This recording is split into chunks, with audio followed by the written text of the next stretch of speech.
Let me begin with the good things about it, in the sense that the level of contestation for different political offices in NRM is very, very high.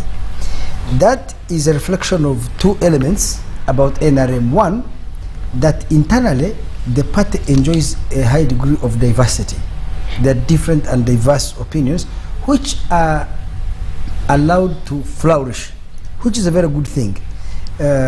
There is a concept, there is a gentleman, I think he's an American, but of Lebanese descent, called Nassim Nicholas Taleb. He wrote a book called Anti-Fragile, and he developed this concept to say that all systems have three ingredients. Some systems are fragile, some systems are resilient, and some systems are anti-fragile. And he says the best state to be in is to be anti-fragile. So a fragile system is the one that can be blown by the wind, like a candle in the wind, and it goes off. Resilient systems is like having a rock. A hurricane can come and the rock will not be moved. But the most effective systems, he argues, are those that are anti-fragile, those that know when a hurricane comes, like a tree that is able to bend and rise back. In my language, among the great people of Toro, we say, or Aman Gorjegeren Kukworo. How do you say it in Rushigli? But they have it also in Uganda. The strength of every chain is in the weakest. Is in the flexibility. So to that degree, NRM has internal diversity, and it is able to face very many pressures inside itself, which allows it to continually improve or develop and fragility, in the sense that it's like a tree. If you were to get a greenhouse, remove all wind and grow trees, and this experiment has been done scientifically, when the trees grew older, they fell on their own weight. Why do you think these normal trees always stand? When it is still young, the wind comes, it bends. As it bends this side, the roots develop strength. When the wind blows this side, the roots of the other side develop strength. So over time, it keeps going stronger, and therefore is difficult to put down. So the positive thing about the NRM is that I think because of the internal struggles and all these things that is rising, I think they live in a good laboratory for learning and experimenting and improving whatever they are supposed to do. It also shows the level of competition inside the NRM, shows that really outside of the NRM, the contestation for power is limited. In the sense, in fact, I felt that the struggles and the battles we saw in the NRM were a reflection of the weakness of the opposition. Because if NRM had external opponents who threatened its existence, it would be much more coherent internally in order to be able to fight the opponent outside. So its own internal divisions that we saw in that election, and that confusion is a reflection of the weakness of the opposition, which makes it internally lax. The third element, of course, and which you would admire about them is I saw a clip of him actually even almost yelling at the president. So in their group, these ones, if you raise, you must exhibit what we call ideological purity. For them, whenever they have had a difference among themselves, they have split. So there used to be FDC. Then Bet Kamia broke off with Uganda Freedom something. Then after that, Muntu went with Anti. Then he has come with the PFF. Because they cannot manage internal contradictions and differences, what Ssemujju laughs about NRM, I think it's its strength. Of course, you could say that NRM benefits from the existence of the state, and the state and its resources act as a glue to hold them together. But that notwithstanding, historically, NRM can be given credit that when Museveni was in the bush, his core group were people who were leftist Marxists. But then they allied with the Catholic Church, which is very conservative, with Mengo, another conservative institution, with the monarchical interest in Tora and Ankole, which are also very conservative. And when they came to power, they tried to create a broad-based organization to reach out to so many. So NRM has that strength. And a lot of the confusion we see inside of them and this organization and they laugh at is actually a source of their strength. Now, so that is the positive part. The negative part that worries me is that confusion you see in NRM also has an effect on the country. If you drive through Kampala and look at how shabby this town is, it's potholes, it's garbage, its open sewers, it's everything, is a reflection of the kind of disaster and confusion you see within the NRM. If you go to schools and hospitals, the kind of confusion you find there is inside the NRM. In fact, one has to worry if NRM is the one in charge of the state. And therefore, it has a significant influence on the Electoral Commission, which is supervised by the government. So the Electoral Commission, how is the NRM going to preside over a government that has an Electoral Commission, or a state that has an Electoral Commission that is going to organize a national election? Somebody has to wonder, is the national election also going to be like this?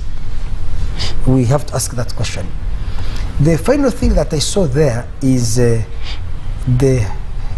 democratization of the NRM in its full swing.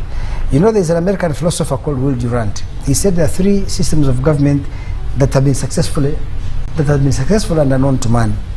The first is aristocracy, ruled by birth. The second is theocracy, ruled by religion or religious clerics. The third is democracy, ruled by money. The more money you have, the higher the chances of success. So, what we saw in the NRM is your ability to win an election was largely, not entirely, but largely determined by how much money you could command. You saw what Anita Among and the battle between Anita Among and Kadaga, Rebecca Kadaga. There was the point that she was spending 300,000 per delegate, and then she spent about 7.5 billion to easily beat her. So she ended up getting 92%, and Kadaga was walloped because she didn't have money. Many Ugandans said, oh, in a democracy this can't happen, but that's not true. If you look at the last election in the United States of 2004, 94% of members of the House who won an election spent more money than those that, the people who spent more money, 94% of those who won the seats in the House of Representatives spent more money than the opponent. In the Senate, it was 87.9%, which is roughly 88% of senators who won had spent more than the opponents. You can go to Sweden, the UK, and elsewhere. The more money you have, the higher the likelihood of success. Now, this money may be used differently. In Uganda, it may be used to give money directly to a voter. In America, it may be used maybe to advertising, marketing. Advertise and market, but whatever it is, money is an important political resource in a democracy, and that's what we are seeing. Okay. So that the election has been greatly monetized. The final things that we should also see about the NRM, don't panic my grandson, I'm about to give you the floor, is about 82% of NRM incumbent MPs lost the NRM flag. 301. 301 out of? 343, oh, so that's more than 82%. So the vast majority of NRM incumbent MPs lost the NRM flag, which also should give you an indication of not just the level of competition, but the kind of the response of NRM members across the country, outside of what we saw in Kololo. So many incumbents lost. How many ministers lost the flag? Ministers should be around 7 now. But anyhow, for me, it's a very good indicator that the NRM, they are very keen to throw out their people. May have seen Ssemujju here since he was elected under FDC.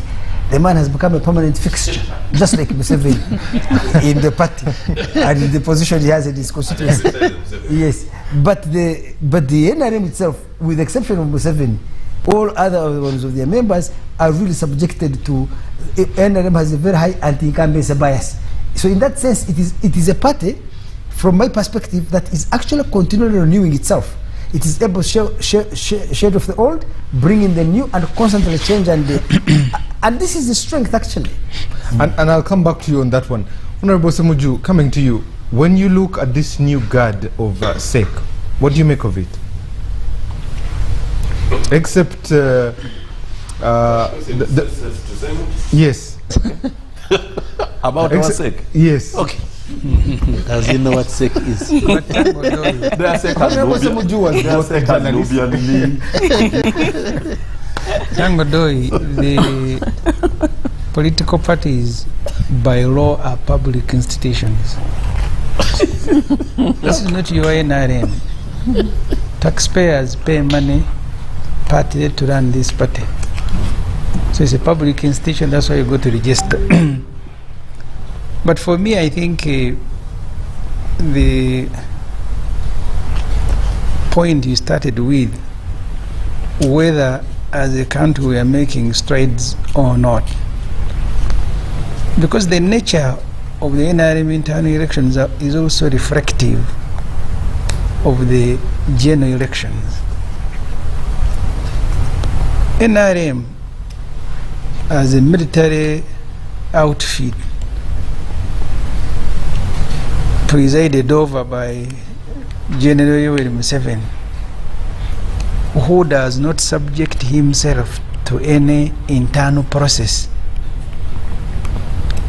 I remember when I was in Observer, there was a lady, Elizabeth somebody from Renewal.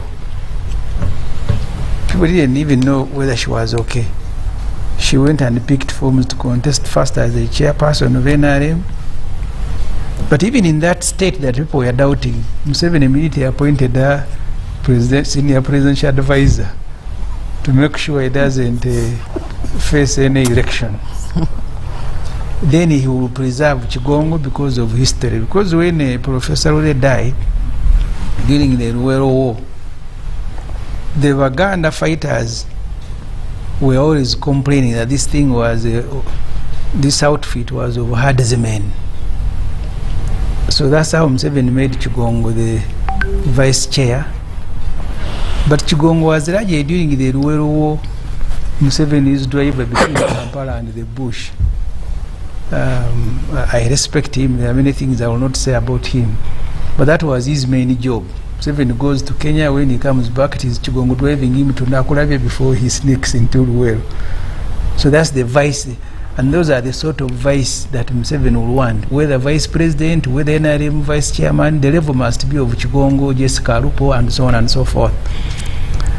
So he will preserve himself, preserve Chigongo, and then if he wants Charigonza to go, he will get Variomunsi. But Variomunsi is also not the standard of SEC.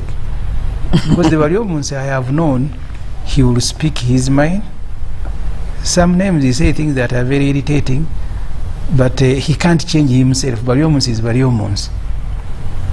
So that's why I think he has overstayed in SEC. So you don't belong there. But he was just there for 5 years. No, he was there. There was an extension because of COVID. He came during COVID. I came during COVID. Okay. Oh, yeah. So you had to leave because you have a Yomonsi. I'm going nowhere. This election, you need to ask yourself, there's something that the media is not doing. This guy who defeated Mukura, Echodu. I was with him at Capital Gang. I thought he was an ordinary man. I leave the studio and he's saluted by the military. They are the ones opening his vehicles to end, even before he became SEC member. So Museveni fixes these things early enough. When you're speaking about Anita Bongo with the money, which is true, Museveni gave Kadaga 800 million shilling and a chopper to go and campaign, because the man likes confusion. So he gives the money and says, both of you can go and campaign. And so the change, the new faces you're talking about, that's how even the military starts. The time that General Kazin was in charge of military police, and he goes to arrest the Chihanda and Kashiring, very senior people who came here, because Museveni came here with about 1st, 3rd, 5th, and I think 7th battalion, and we were commanding them were the Kashiring, Chihanda. Then he sends the junior man Kazin to go and arrest them when Kashiring took off up to Congo. So he likes working with people who are vulnerable. The moment you exhibit some degree of stability, like Variomunsi, you will leave. One of the crimes, I don't want to lose this point. One of the crimes. I'm just adding to what you're saying. Are you suggesting that this was meticulously orchestrated? It is. This is a military operation. You're dealing to what end? You're dealing with a general. These institutions are there to rationalize decisions and to make Museveni look like he's democratic. Because there is no democracy in NRM. This SEC, the one that he has disbanded, the last time it had a meeting was when Oranya died and they were processing the next speaker. These grant orders, they were they gathered at Musa Court here for a meeting, even passed resolutions. And Museveni said he was given you permission to hold a second meeting. He invited them. From today onwards, all second meetings must take place in State House and resolution number 1. Let them, both of them, say that I am lying. You are lying. Tango Do, you a professor. But you are lying. So let Chris also say I am lying. You're not accurate. He said all the meetings must be in State House. No. Correct me. You shall correct the record. Then that particular second meeting had postponed the NRM roadmap. In the evening, Museveni said the roadmap starts tomorrow, I'm going to launch. The same people who had postponed it now walked to Plot 10 to receive Museveni to launch what they had postponed. But in the meeting, he came with the resolutions in his armpit, the one of Chigongo, and he kept saying, these Chigongo resolutions, these Chigongo resolutions. So these ones had to go. They were now wiseacking. Who are you even to sit, convene yourself and act like an institution when I am not there? One time, the Honorable Manya Mshega told me all the NRM people, his contemporary, had a meeting, a conference hall at Parliament. They said, let's say, former Vice Kaziwe be the one to chair us. We need to speak. Museveni had a meeting. He came running. He said, you guys, why are you excluding me? This is a very good conversation about the future of the country. I should also participate. But he said, I am very busy, so let's postpone the one of today. I will host the next meeting. It never sat. So the SEC, people who think that SEC is an institution that should function as an institution, Bariomus and the group, the ones who are behind the Chigongo resolutions that Museveni came holding, all of them have left. Now he has assembled a new army because Museveni likes working with people who are vulnerable. The moment you express stability, you are a problem, you've got to go. One of the meetings of SEC, Charlie Gonza arrives and he says, there's something I want to say here. When we are in Luwero, we are the ones fighting, you remember. You are going to cause this country a problem. The other day they killed Abiriga, you ran at the scene of crime. He said, and I'm quoting Charlie Gonza, when your vehicle was stolen in Arua, they had to kill people. Suppose they kill you, and why do you continue running to the scenes of crime? Second thing, we must discuss the transition. What happened next election? Charlie Gonza had to be repressed by Variomons. So you are saying to the president who brought me to say. I am saying, so tell me if I am lying that Charlie Gonza didn't say these things when he was banging the table with his stick. So Charlie Gonza had to be head of tout of SEC. Now Bariomus came in, who at that time looked relatively junior. But Bariomus has now earned his right at the table. So he begins speaking the same way you see him here criticizing NRM elections. The next thing, I'll be surprised if he retains his cabinet post. Because in the past, Museveni would... Tango Doi... Tango Doi... man is capable of being Museveni always spoke about the right forum. At that time, you were in Makerere. I was covering Museveni. So I have a fair knowledge. You may have been closer to him, but I have a fair knowledge of how Museveni operates. So these new yes men and women he has assembled from Anita Mongo to Echedu. I was with Echedu, the man who can't communicate. You see, you are at a show like this, they ask you, say yes. Then the moderator is suffering. Yes, about what? He say, okay. That is now the guy in the SEC. I was with him. No, he's not here. Don't discuss him. Yeah. But the show was public. You mean we are in heaven? We are on a talk show when the man was sitting. I know, he's not here. So no, I'm telling you what happened. I'm not talking about him. Beyond the show, I don't know him. But he could not communicate. But he's not here to whether it was by choice, but he couldn't. So the new faces in SEC were carefully selected, were helped. And the mistake, and you can see by the way they behavior, and that's why these people had to leave. That Kadaga can go to Koro and he's saying, Your Excellency, this is unacceptable. Bariomus goes to call, he picks a microphone, this is not an election. You can't be in SEC, Bariomus, you are in the wrong place. That's not the address for... So these others will come and say, this election were the best in this country. This country has... This country... But even you, when you are complaining, why were you not complaining to Tango Doi, who's the chairman of the Electoral Commission? You're complaining to Museveni. Because the elections were being conducted by Tango Doi, but Bariomus was saying, Your Excellency, was he now the chairman of the Electoral Commission? I was answering his question. So what worries me... Yes, I was answering. What worries me is the point Mwenda made in passing, because Mwenda wanted to argue like an academic. See, you can't have credible elections under M7. All that I was laboring to tell you is that most of the processes under M7 are fixed. But M7 is not stupid. I have said this and I will repeat. M7 is an intelligent man with a bad heart.